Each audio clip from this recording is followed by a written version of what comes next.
வச்சிருக்கிற அணு ஏவுகணைகளை கொடுத்துடணும். மூணாவது, ஏவுகணைகளே லாங் ரேஞ்ச் ஏவுகணைகளே இந்த அளவோடு நிறுத்திக்கணுங்கிறாங்க.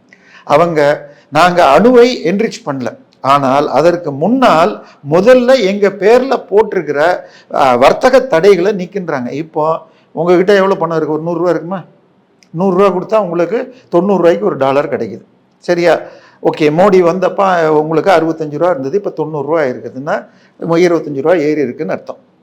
ஆனால் இன்னைக்கு 15 லட்சம் ஈரான் ரூபாய் கொடுத்தா தான் ஒரு டாலர் கிடைக்கும். ஸோ இது கடந்த 6 மாசத்துல இந்த மாதிரி ஏறிக்கிட்டே போய் அங்கேயும் இன்னைக்கு நமக்கு பெரும்பாலான உணவுப் பொருட்கள் எல்லாமே நம்மளே தயாரிக்கிறோம். ரொம்ப சின்னதுன்னு வச்சுக்கோங்க, நம்ம பேசியிருக்கோம்னு நினைக்கிறேன். வெள்ளை குத்துக்களில் நீங்கள் சாப்பிட்றதோ அல்லது பாதாம் போன்றவை அமெரிக்காவிலேருந்து வருது. பட் கல்ஃபில் எல்லாமே அவங்க எல்லாமே டாலர்லேருந்து வாங்கிட்டு கொடுத்தா 15 லட்சம் ரூபாய் இது ஈரான் பணத்தை கொடுத்தா தான் ஒரு டாலர் கிடைக்கும். என்ன நடக்குதுன்னு சொன்னால், ஈரான்லேருந்து பாகிஸ்தானுக்கு பெட்ரோல் கடத்தப்பட்டு அப்படி வருது. கிட்டத்தட்ட வருஷத்துக்கு இந்திய பணத்தில் போட்டால் 20,000 கோடிக்கு மேலே போகுது.